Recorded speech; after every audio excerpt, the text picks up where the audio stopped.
Assalamualaikum warahmatullahi wabarakatuh. Alhamdulillahirabbil alamin, nahmaduhu wa nasta'inuhu wa nastaghfiruh wa na'udzu billahi min syururi anfusina wa min sayyiati a'malina. May yahdihillahu fahuwal muhtadi wa may yudlilhu fala hadiyalah. Adik-adik mahasiswa semester 5, alhamdulillah ini pertemuan pertama ya setelah Anda berlibur cukup panjang. Bahkan pembelajaran pun sampai hari ini tetap dilaksanakan secara online. Jadi sebenarnya ini tergantung Anda menyikapi. Kalau Anda menyikapinya libur ya maka Anda tidak ada pembelajaran. Kalau Anda menyikapinya ini sebetulnya hanya peralihan saja dari offline ke online, maka Anda harus tetap bersemangat untuk melaksanakan pembelajaran ini secara maksimal. Memang yang bisa kita lakukan hanyalah satu, pelaksanaan pembelajaran secara online. Rektor dan dekan itu sudah membuat surat edaran bahwa media pembelajaran yang digunakan untuk semua materi pembelajaran yaitu menggunakan LMS INUS. Ini benchmark UIN Bandung dan kita berupaya keras untuk memaksimalkan penggunaan media ini, apakah di tingkat dosen maupun di tingkat mahasiswa. Memang kita pahami bahwa ini tidak mudah. Tentu awal-awalnya Anda akan terkendala, tetapi yakinlah bahwa semua ini hanya cukup latihan 1-2 kali, berikutnya insya Allah Anda akan bisa. Adik-adik yang saya banggakan ya, ada sekarang di semester 5, ketemu lagi dengan saya pada pembelajaran Al-Kitabah Al-Muwajjahah. Sedikit saya ulas bahwa ini karena pertemuan pertama, jadi ini sifatnya pengantar saja, pengantar perkuliahan secara umum. Mudah-mudahan Anda dapat sedikit pencerahan untuk sebelum kita memulai pada pembelajaran yang lebih praktis gitu. Dalam atau tujuan pembelajaran bahasa Arab seperti kita tahu itu ada 2. Yang pertama al-fahmu, yang kedua al-ibham.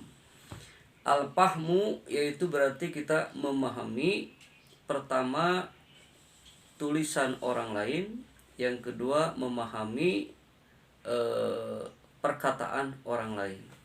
Berarti al-fahmu ini diturunkan menjadi 2 keterampilan, yaitu keterampilan menyimak, memahami omongan orang lain, dan keterampilan membaca, maharatul qiraah, memahami tulisan orang lain. Tujuan yang kedua yaitu al-ibham.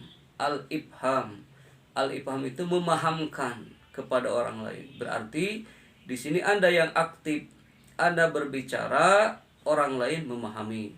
Anda menulis, orang lain memahami. Maka al-ibham ini menjadi 2 keterampilan. Yang pertama adalah maharatul kalam, yang kedua adalah maharatul kitabah. Nah, inilah yang disebut dengan at-ta'bir. Jadi yang pertama ada at-ta'bir asy-syafahi, yaitu maharatul kalam, kemampuan Anda untuk menyampaikan pikiran kepada orang lain secara langsung, secara lisan.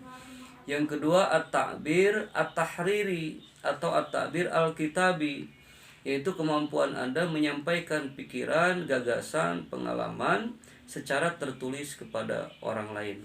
Nah, di sini kita termasuk pada kategori yang kedua, yaitu al-ifham dalam keterampilan maharatul kitabah, yang kitabahnya itu berupa at-ta'bir at-ta'bir al-kitabi, at-ta'bir al-kitabi gitu. Nah, at-ta'bir al-kitabi ini terbagi 2. Yang pertama ada at-ta'bir al-muwajjah. Nah, at-ta'bir al-muwajjah, al-kitabah termasuk at-ta'bir. Berarti al-kitabah al-muwajjahah dengan al-kitabah al-hurrah. Nah, begitu. At-ta'bir al-kitabi ala naw al-kitabah al-muwajjahah. Tentu saja di sini didefinisikan isolul afkar, ya, ila as-sami. Jadi menyampaikan gagasan, ya, kepada pendengar, kitabian secara tertulis. Nah, itu namanya at-ta'bir al-muwajjah atau at-ta'bir al-kitabi. Nah, pada konteks al-ta'bir atau al-kitabah al-muwajjahah ini dimaknai sebagai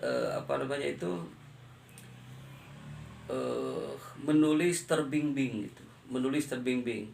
Jadi artinya Anda tidak lepas begitu saja.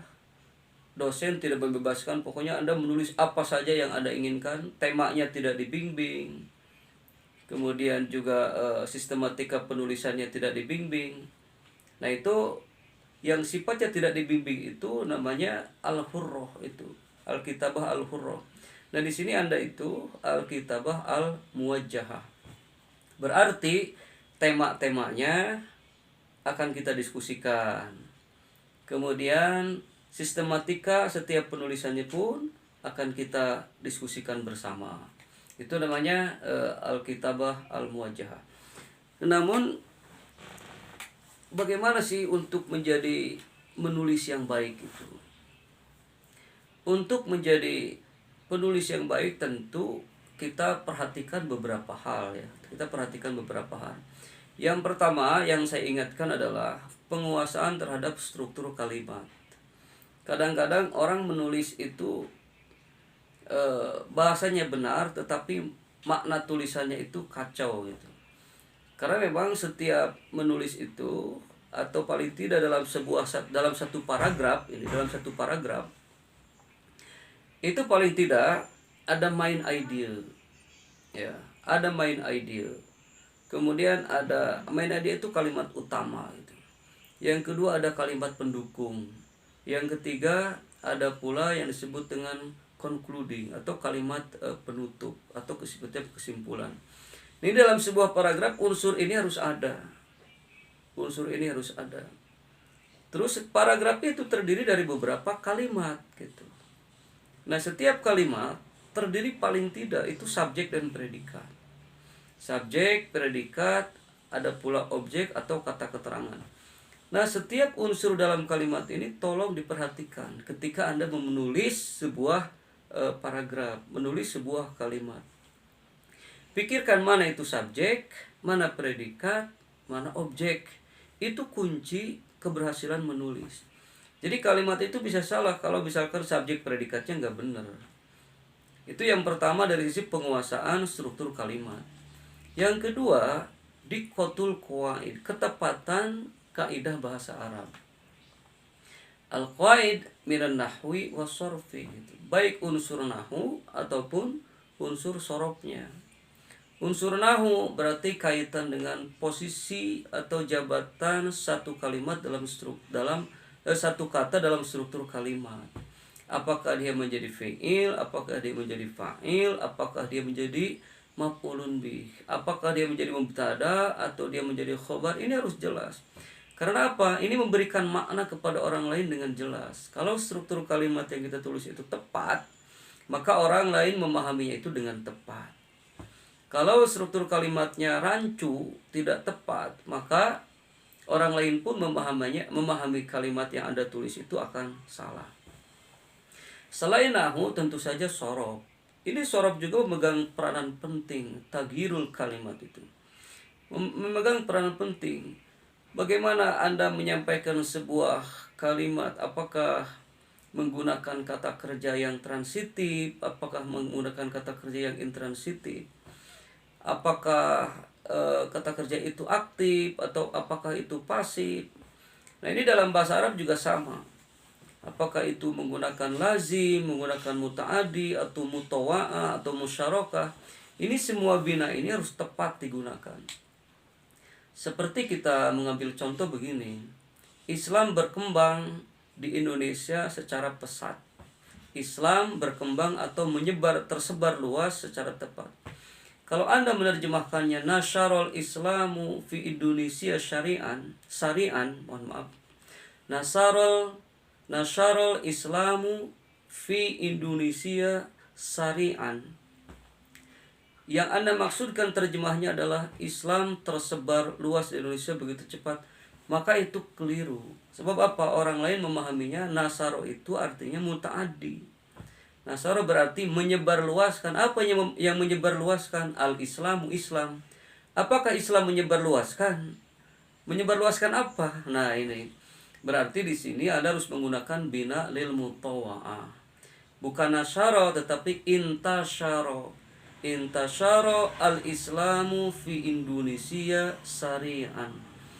Tersebar luas Islam di Indonesia ini dengan cepat. Orang lain menerjemahkannya mendahulukan subjek, berarti Islam tersebar luas dengan cepat di Indonesia.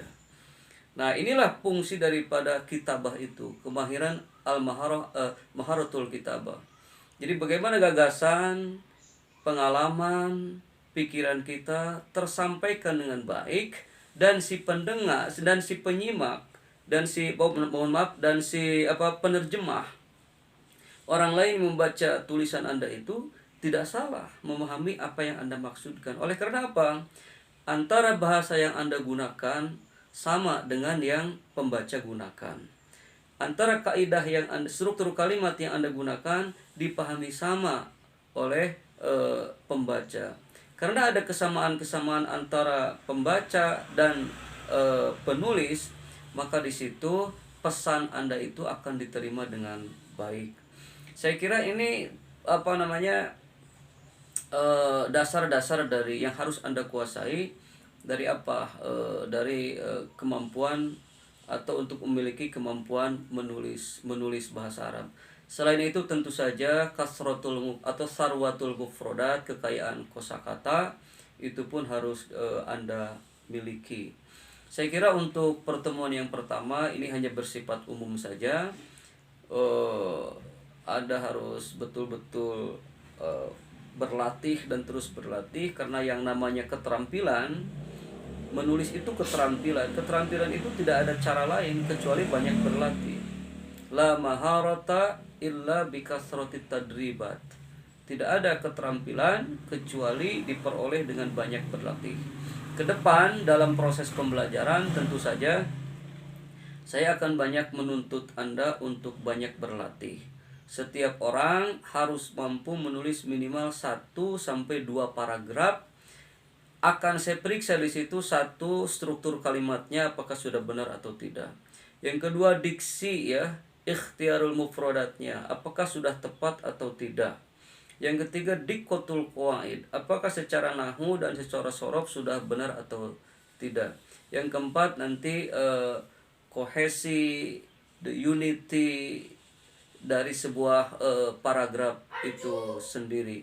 Sehingga kalau Anda menulis kalimat dengan baik, menulis paragraf dengan baik, maka ke depan Anda akan bisa menulis karya ilmiah dengan baik. Saya kira untuk pertemuan yang pertama itu saja dulu sebagai pengantar. Nanti ke depan akan saya tuntut Anda banyak berlatih dan kita akan koreksi bersama. Dan ini tidak mudah, tetapi saya kira kalau kita serius, kita punya banyak kesempatan untuk berlatih, insya Allah kita akan berkembang. Mudah-mudahan penjelasan perdana ini bisa manfaat buat Anda, dan kita akan bertemu minggu depan langsung untuk kita berlatih menulis kalimat dan paragraf. Itu saja untuk pertemuan sekarang. Mohon maaf atas segala kekurangan. Billahi taufiq wal hidayah.